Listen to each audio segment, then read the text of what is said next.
선배 교수님, 교회 여러분 안녕하십니까? 오늘은 제22과 하느님 사랑에 대한 교리 수업을 진행하도록 하겠습니다. 먼저 시작기도 주님에게 함께 하겠습니다. 성부와 성자와 성령의 이름으로 아멘. 하늘에 계신 우리 아버지, 아버지의 이름이 거룩히 빛나시며 아버지의 나라가 오시며 아버지의 뜻이 하늘에서와 같이 땅에서도 이루어지소서. 오늘 저희에게 일용할 양식을 주시고 저희에게 잘못한 일을 저희가 용서하오니 저희 죄를 용서하시고 저희를 유혹에 빠지지 않게 하시고 악에서 구하소서. 아멘. 성부와 성자와 성령의 이름으로 아멘. 지금부터 살펴볼 하느님 사랑에 대한 이야기는 십계명 1, 2, 3 계명에 대한 자세한 설명과 묵상이라고 보시면 되겠습니다. 한 분이신 하느님을 흠숭하여라. 그리고 하느님의 이름을 함부로 부르지 말아라. 그리고 주의를 거룩히 지내라 라고 하는 1번, 2번, 3번 계명에 대한 상세한 설명과 계명을 더 자세히 알아보신다 하면 되겠습니다. 하느님께서는 모세를 통하여 이스라엘 백성들과 계약을 맺으셨습니다. 그 계약의 내용이란 하느님께서는 이스라엘 백성들의 주님이 되시겠다라는 내용이었고, 이스라엘 백성들 입장에서는 하느님만을 믿고 섬기면서 그분의 백성이 되겠다고 했던 다짐과 약속이 그 계약이 됩니다. 그래서 하느님께서는 당신의 백성이 된 이스라엘 민족들이 지켜야 할 계명들을 모두 10가지 그렇게 정해 주시면서 이스라엘 백성들이 하나하나 지키면서 살아갈 수 있도록 이끄시는데, 다들 아시다시피 그 계약은 시나이 산에서 모세에게 내려주시게 됐지요. 하느님께로부터 십계명을 부여받고 시나이 산을 내려온 모세는 이스라엘 백성들에게 그 십계명을 알리면서 그 계명들을 잘 지켜나가는 하느님의 백성이 되기를 바랬고, 그러한 마음으로 자신도 그 십계명을 지키면서 살아갔겠죠. 그래서 그 십계명은 오늘날 신앙생활을 해나가고 있는 우리 모두도 하나하나 잘 지키면서 살아가야 하는 소중한 가르침이면서 동시에 우리의 계명이 된 것입니다. 교재는 먼저 십계명을 설명하기 전에 나는 주 너의 하느님이다 하면서 하느님께서 우리 모두를 향하여 당신을 계시하고 알려주신 내용을 통해서 우리들에게 십계명을 열어주고 있습니다.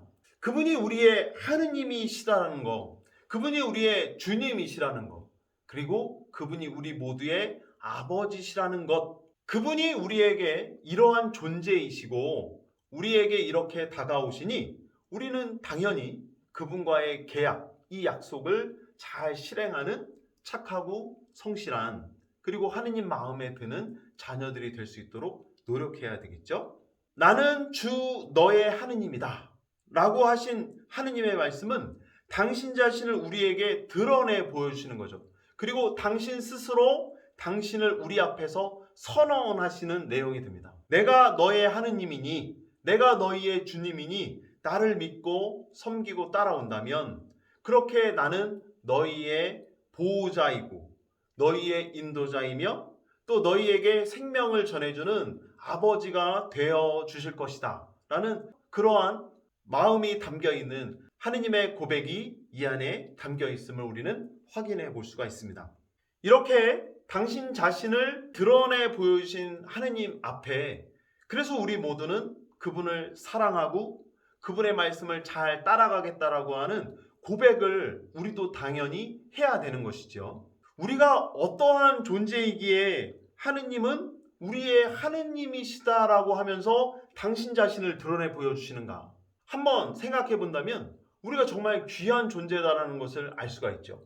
세상 창조 때 하느님께서는 우리 인간을 빚어 만드실 때 당신의 모습대로 지어내셨죠. 그만큼 우리 인간을 특별히 여기셨고 사랑하시면서 당신의 모든 것을 주셨던 하느님이기에 그분이 우리의 하느님이 되어주신다라고 하는 이 놀라운 선언은, 그리고 당신 자신을 드러내 보여주시는 모습은 진정 우리에게 큰 영광이 아닐 수가 없습니다. 그것은 진정 우리 모두의 기쁨이 되겠죠.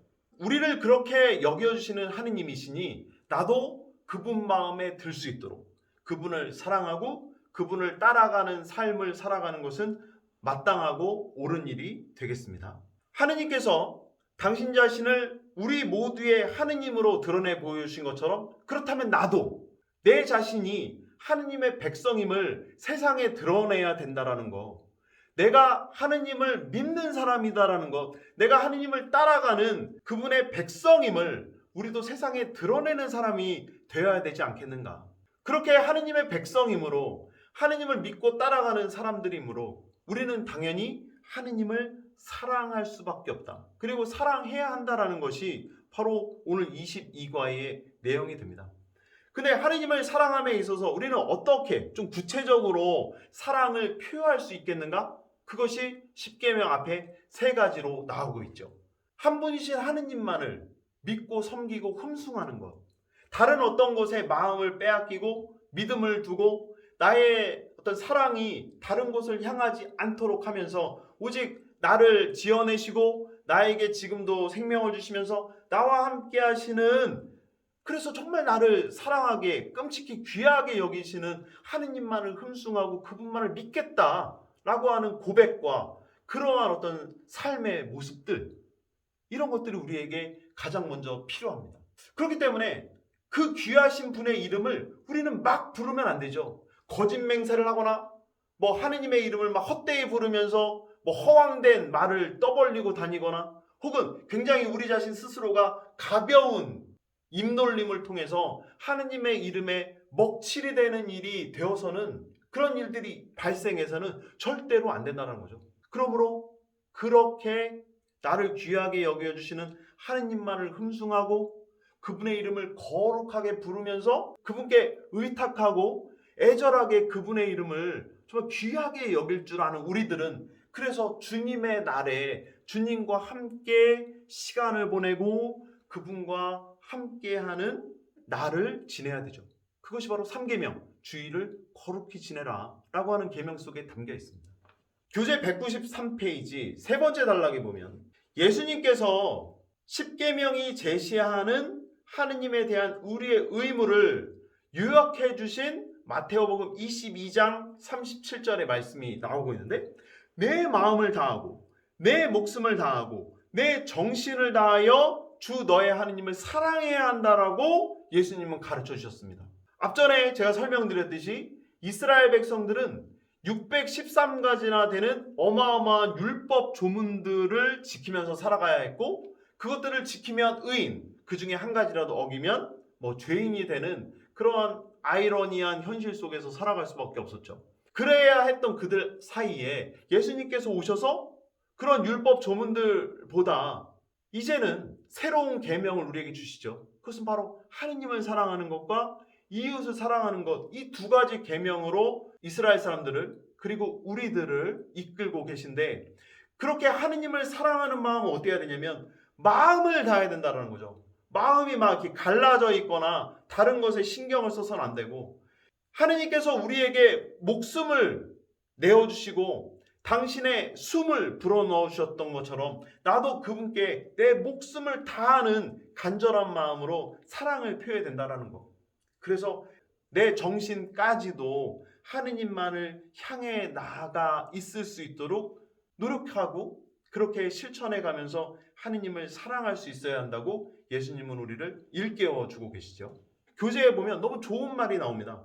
우리가 하느님을 사랑하는 때문이 아니라 하느님께서 먼저 우리를 사랑하셔서 우리를 당신의 사랑 안에 머물게 하신다. 내가 하느님을 사랑하기 이전부터 하느님은 나를 사랑하셨고, 내가 하느님을 그리기 이전부터 하느님은 이미 너무 내가 그리웠기 때문에 하느님은 당신의 모든 마음을, 모든 목숨을, 모든 정신을 다 해서 나를 사랑해 주신다는 거죠. 그렇게 우리를 사랑해 주신 하느님이 바로 나는 주 너의 하느님이다 라고 하면서 당신 자신을 드러내 주셨다는 거예요.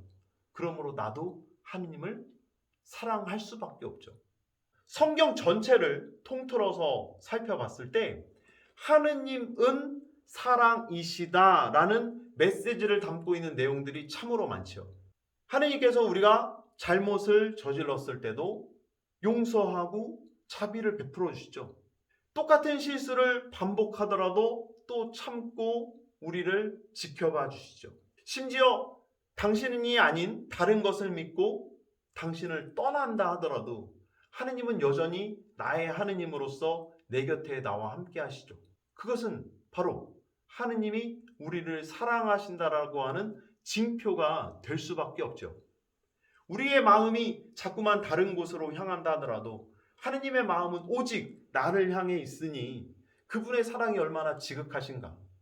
그 사랑을 우리가 깨닫는다면 우리도 다른 것에 한눈을 팔거나 마음을 빼앗기는 것이 아니라 오직 하느님만을 향해 갈 수 있도록 우리가 노력해야 되는 거죠.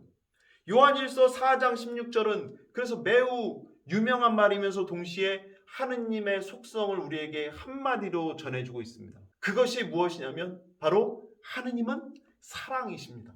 매우 간결하지만 매우 정말 짧은 한마디의 말씀이지만 그 한마디의 말씀으로 하느님이 어떠한 분이신지 우리에게 아주 선명하게 드러내 보여주고 있죠.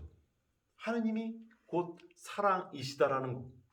그만큼 나를 아끼고 귀하게 여기시면서 나밖에 모르는 하느님, 그 하느님의 사랑을 우리가 조금만 더 잘 느끼고 깨달을 수 있다면 나도 하느님밖에 계시지 않다. 그리고 나도 하느님만을 사랑한다 라고 하는 고백을 우리가 할 수가 있겠죠. 여러분들 모두 그렇게 하느님께 사랑을 잘 표하고 또 그 사랑을 잘 고백하셨으면 좋겠습니다. 194페이지로 넘어가면 10계명의 첫 번째 1계명인 한 분이신 하느님을 흠숭하여라가 나오고 있습니다. 근데 한번 잘 살펴보십시오. 우리가 어떠한 자격으로 하느님을 흠숭할 수가 있겠어요? 흠이 많은 내가, 부족함 투성이인 내가 하느님을 흠숭할 수 있다는 것은 정말 나에게 부여된, 정말 내가 얻게 된 특권 중에 특권 아니겠어요? 감히 어떻게 우리가 하느님을 흠숭할 수가 있겠어요? 그 크신 하느님을, 그 존엄하신 하느님을 내가 흠숭할 수 있다는 것은 그 정도로 내 자신이 하느님 안에서 정말 특별하고 대단하고 진정 그분께 의미 있는 존재라는 거죠. 하느님을 흠숭할 수 있는 그 자격은 아무에게나 주어지지 않습니다. 세상 모든 사람들이 다 하느님을 믿고 섬기는 것은 아니잖아요. 하느님께로부터 특별한 선택을 받고 그러한 마음이 담겨 있는 일하야 진정 하느님을 사랑하고 그분을 흠숭할 수 있는 겁니다. 그래서 10계명 제 1번은 한 분이신 하느님만을 믿고 섬기라는 뜻도 있지만 그만큼 내가 이 10계명을 잘 지켜나갈 충분한 자격을 갖춘 자라는 것. 그래서 내가 진정 하느님께로부터 특별한 선택과 부르심을 받은 자라는 신원의식을 우리에게 심어주고 일깨워주는 내용이 되기도 해요. 10계명의 첫째 계명은 하느님만을 믿고 하느님만을 바라고 모든 것보다 하느님을 사랑할 것을 우리에게 요구합니다. 내가 그만큼 특별한 자이니 나도 그렇게 특별한 자로서 무언가 해야 하지 않겠어요? 하느님이 나를 그렇게 특별하게 여겨주셨는데 나는 그렇게 특별하게 여겨주시는 하느님 마음에 들지 않는 모습으로, 그래서 다른 어떤 것을 믿고 흠숭하는 태도를 보이면서 살아간다면 그것은 진정 배은망덕한 모습이 될 수밖에 없죠. 그래서 이것은 교재에 나오듯이 향주덕이라는 말로 표현이 되면서 하느님을 섬기는 우리의 올바른 태도가 되기를 이끌고 있죠. 향주덕, 하느님을 향한 우리의 덕목들입니다. 그래서 하느님을 향한 우리의 마음은 의심과 불신을 물리치고 신앙으로 내 자신을 채워가면서 그 신앙이 나를 성장시켜 갈 수 있도록, 그리고 그 신앙이 하느님께 대한 믿음을 지켜줄 수 있도록 우리를 이끌고 있죠. 우리는 하느님께서 약속해 주신 영원한 생명, 그 구원의 약속이 이루어지리라 희망합니다. 그래서 결코 절망하거나 자만하지 않게 되겠죠.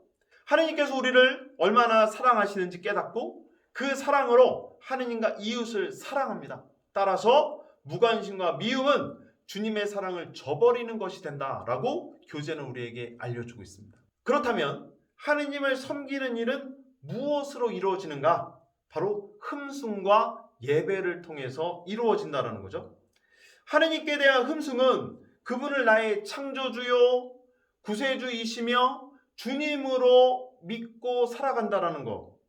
그리고 모든 것의 주인이 되시는 분은 오직 하느님이시라는 것을 인정하고 그것을 받아들이는 겁니다. 그리고 하느님을 인격적으로 알아모시는 거죠. 그렇게 우리가 하느님을 흠숭하는 마음은 자연스럽게 예배를 통해서 겉으로 드러나게 되는데, 이 예배는 늘 우리가 바치고 있는 기도라든지 미사 성제와도 같은 희생 제사, 그리고 하느님과 우리가 하게 되는 약속, 그리고 더 나아가서 서원 등과도 같은 것으로서 이게 표현이 되게 되겠죠. 그래서 우리는 하느님 말고 다른 어떤 것을 섬기려고 하는 우상숭배라든지 미신행위라든지 이런 것들을 철저히 금할 수 있도록 해야 된다. 구약 성경에 보면 이스라엘 백성들은 참으로 많은 우상숭배에 빠진 적이 있었고, 그때마다 하느님의 노여움을 사게 되는 경우들이 참 많죠. 앞전에 성사 시간에서도 계속 말씀드린 것처럼 이스라엘 백성들은 하느님이 눈에 보이지 않아서 눈에 보이는 하느님을 만들어냈고, 그렇게 눈에 보이는 하느님을 만들어내면서 진정 믿어야 될 하느님은 믿지 않고 그렇게 자기네들이 만들어낸 신이라고 여겨지는 물건을 믿게 되었으니 그것은 진정한 마음의 표현이 될 수 없고 거룩한 예배가 될 수 없었던 거죠. 그래서 현대를 살아가는 우리 모든 신앙인들도 진정 하느님을 믿는다면 어떤 우상숭배라든지 점을 본다든지 마술 등과도 같은 어떤 이런 것에서 벗어나서 하느님만을 믿고 섬기고 그분을 공경해 드릴 수 있는 그런 모습들이 있어야 된다. 우리는 진정 눈에 보이지 않는 하느님을 마음속 깊이 모시면서 그분만을 섬길 수 있는 그분의 백성들이 되어야 되겠습니다. 195페이지로 넘어가면 이제 두 번째 계명인 하느님의 이름을 함부로 부르지 마라 라고 하는 계명에 대한 이야기가 나옵니다. 우리는 살아가면서 거짓 맹세를 할 때가 참 많습니다. 흔히 말하길 그것을 내가 안 하게 된다면 뭐 성을 간다든지, 내가 그것을 안 한다면 뭐 하느님의 이름을 걸고 맹세한다 뭐 이렇게 하면서 자꾸만 하느님을 거들먹거리면서 그렇게 교만하게 행동하면서 잘못된 표현을 할 때가 참으로 많죠. 이름이라고 하는 것은 그 사람의 모든 것을 드러내지 않습니까? 노성호, 이름 세 글자는 노성호라고 하는 저를 드러내주는 많은 의미를 담고 있죠. 그런데 그 이름에 먹칠을 하거나 그 이름에 훼손을 입히거나 혹은 그 이름을 너무 가볍게 여겨서 그 이름을 막 남발하거나 또 그 이름을 불경하게 입에 담는다면 그것은 진정 내가 그 이름을 지닌 그 어떤 대상을 아끼고 사랑하고 존중하는 것이라고 볼 수가 없죠. 하느님의 이름은 더욱더 그러합니다. 하느님은 우리의 주님이시고 우리의 하느님이시고 우리를 구원하시는 분이신데, 게다가 우리의 창조주이신데 그분의 이름을 막 부르면서 아무렇지도 않게 그분의 이름을 입에 올린다면 그것은 분명 하느님께 우리가 불경한 짓을 저지르는 것이다. 그러므로 그분의 이름을 함부로 때로는 헛되이 부르지 말고, 그리고 거짓 맹세라든지 헛된 다짐을 하면서 그분의 이름을 입에 올리는 일을 삼가할 수 있도록 해야 된다는 거죠. 교재 196페이지로 가면 두 번째 단락에 따라서 하느님의 이름으로 맹세하고 약속한 것은 꼭 지켜야 된다. 그렇죠. 거짓 맹세, 헛된 다짐이 되지 않도록 하겠다면, 그분의 이름을 걸고 뭐 맹세했던 적이 있다면 우리는 꼭 지켜야 되겠죠. 그렇지 않다면 우리는 하느님의 이름을 함부로 헛되이 부르게 된 거죠. 그러므로 하느님의 이름을 걸고 맹세하는 일이 없어야 되죠. 그것을 지키지 못할 것 같습니다. 때로는 우리는 호언장담을 하죠. 그리고 그것을 진정 못 지키면 나의 모든 것을 걸겠다.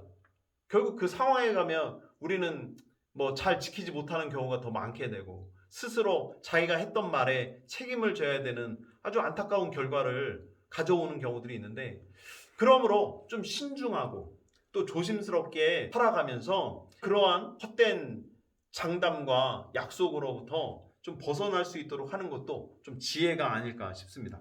우리는 늘상 하느님의 이름을 부릅니다. 성부와 성자와 성령의 이름으로 아멘. 성호경 속에 삼위일체 하느님의 이름이 담겨 있죠. 모든 일을 시작하고 마침에 있어서 그분의 이름을 부르면서 시작하고 마친다라는 것. 그만큼 우리는 그분의 이름으로 시작하고 그분의 이름으로 끝내면서 또 그분의 이름으로 우리는 일상을 살아갑니다. 그러므로 그분의 이름을 귀하게 소중하게 여기시는 여러분들이 되시면 좋겠습니다. 세 번째 계명, 주일을 거룩히 지내라. 이 계명을 표면적으로만 받아들이면 주일 미사 빠지지 말고 꼭 참내해라 정도로 우리가 이해할 수가 있는데, 주일 미사를 꼭 참내해라로서 이 계명이 끝나는 것은 아닙니다.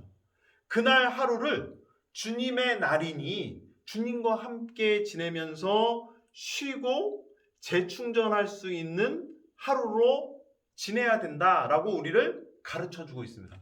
여러분들 월요일부터 주말이 될 때까지 일주일 내내 애쓰고 노력하시지 않습니까? 삶을 살아가면서 많은 노력을 기울이고 또 수많은 일들을 처리하면서 그렇게 분주한 매일매일을 사시죠. 그런데도 주말이 지나고 주일이 왔었을 때까지도 그렇게 쉬지 못하고 무언가에 쫓기듯이 또 오늘도 무언가를 성취하려는 그런 마음으로 주일을 지내게 되는 경우들도 왕왕 있죠.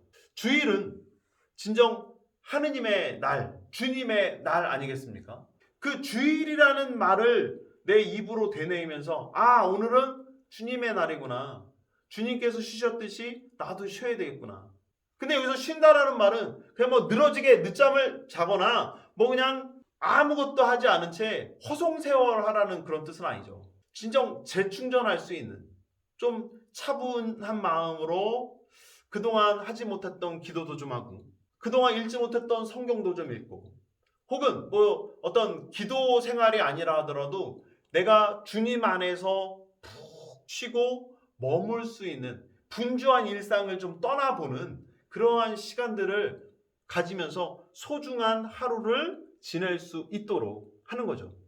그렇게 해야 다시 주일이 지나고 월요일이 왔었을 때 월요병과도 같은 그런 어떤 심리적인 병에 걸리지 않고 건강하게 한 주간을 잘 또 시작할 수가 있는 거죠. 근데 괜히 주일만 되면 바빠지는 경우들이 참 많습니다. 남들 놀 때 똑같이 놀면 성공할 수 있겠는가? 남들 쓸 때 똑같이 쓰면 부자가 될 수 있겠는가? 뭐 이런 생각 속에서 우리는 주일날 남들 놀 때 난 일하고 남들 쓸 때 나는 안 쓰고 뭐 이런 어떤 그 사심들이 생기는 경우들이 참 많죠. 그렇지만 그것은 오히려 여러분들에게 손해가 될지도 몰라요. 그래서 주일은 좀 쉬셔도 좋습니다. 하늘이 얼마나 파랗고 높고 거기에 해와 달과 별들이 떠 있는지를 우리는 너무 모르고 살아가잖아요. 바쁜 일상만 살다 보니까. 내 주변에 어떤 이들이 어떻게 살아가는지 우리는 잘 파악하지 못할 때가 있어요.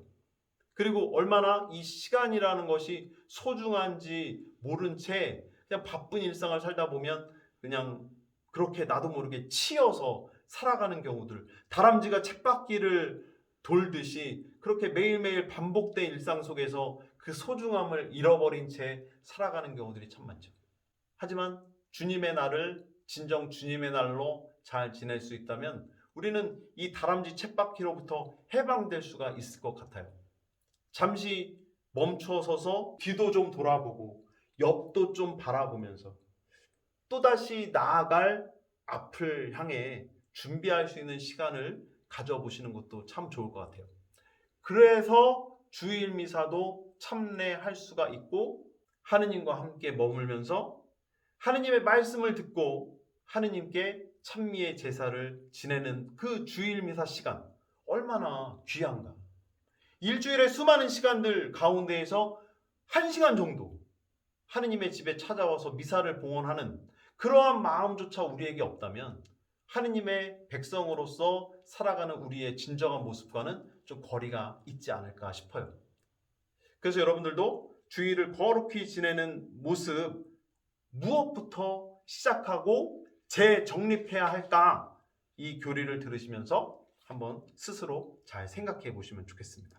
교재 198페이지에 보면 이제 알아둡시다에서 단식제와 금육제가 나오고 있습니다. 먼저 단식제를 말씀드리면 단식제는 1년에 딱 2번 지내시게 되는데, 첫 번째는 제2수요일, 사순절을 시작하는 날이죠. 그리고 주님 순환 성금요일, 성주간의 그 금요일, 그날을 이 단식제를 지키십니다. 물론 평상시에도 단식제를 지킬 수가 있어요. 내가 먹는 것을 좀 줄이고, 그렇게 줄여서 모아진 어떤 물질적인 것을 가난한 이들을 위해 나눈다든지, 또 교회에 봉헌한다든지, 또 어려움 속에 있는 내 이웃들과 나눌 수 있다면 그러한 단식제는 뭐 매일매일 지켜도 참 여러분들에게 좋은 신앙인으로서의 표양이 될 수가 있겠죠. 그렇지만 교회가 알려주는 단식제는 이렇게 1년에 2차례 제2수요일과 주님순환 성금요일에 이렇게 바치게 되는데, 한 끼는 충분히 식사를 하고, 한 끼는 간단히 요기 정도만 하고, 한 끼는 아예 굶는 것이 이제 단식제의 기본이 되겠죠. 교재에 나온 것처럼 단식은 만 18세부터 60세까지 지키셔야 됩니다. 근데 예외 규정은 항상 있기 마련이죠. 뭐 임신부나 노약자, 병자, 중노동자, 뭐 식사를 하지 않았을 때 어떤 부작용이 발생한다면 그런 분들은 자연스럽게 관면이 됩니다. 그래서 이러한 단식제의 의미는 이웃사랑의 마음으로 지키셔야 한다는 것이 가장 중요하고요. 두 번째, 금육제. 금육제는 대축일이 아닌 모든 금요일과 제2수요일에 고기를 먹지 않는 것이라고 교재는 우리에게 알려주고 있죠. 그래서 금육은 만 14세부터 죽을 때까지 지키는 겁니다. 그래서 이 금육, 고기를 금함으로 인해서 예수님의 순환과 고통, 그 죽음에 동참하는 마음으로 예수님께서 수고순환하셨던 바로 그날 금요일을 떠올리면서 우리가 스스로 지키고 또 금할 수 있는 그런 어떤 규정이다라는 것을 여러분들이 잘 알고 지키셨으면 좋겠습니다. 이렇게 오늘은 하느님 사랑에 대한 내용 10계명의 1계명부터 3계명까지의 내용을 살펴보면서 우리가 하느님을 어떻게 또 사랑하고 또 그분과의 관계를 잘 이어나가야 하는지에 대해서 여러분들과 함께 나눠보게 되었습니다. 하느님께서 여러분을 사랑하셨듯이 여러분도 하느님을 잘 사랑하고 잘 섬기고 그분만을 믿는 하느님의 소중한 백성들이 되실 수 있도록 또 노력하시는 시간이 되시기 바랍니다. 오늘 교리도 잘 들어주셔서 진심으로 감사드립니다. 마친 기도 영광송 마치겠습니다. 성부와 성자와 성령의 이름으로 아멘. 영광이 성부와 성자와 성령께 처음과 같이 장상 영원히 아멘. 성부와 성자와 성령의 이름으로 아멘. 여러분 사랑합니다. 감사합니다. 언제부터였을까 연약한 내 영혼 어루만지시는 주님이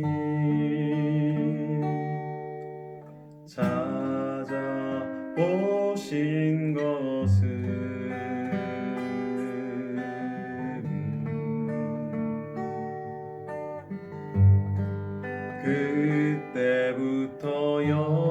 그때부터였겠지. 당신의 모습대로 나를 지어주신 태초에 사랑 그 신비 속에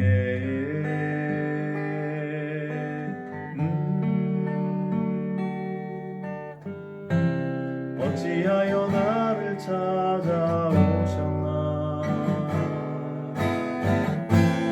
어찌하여 내게 사랑 주시나. 내가 그리워서 하늘나라에서 오신 내 님의 그 신은혜 감사해. 찬미 경배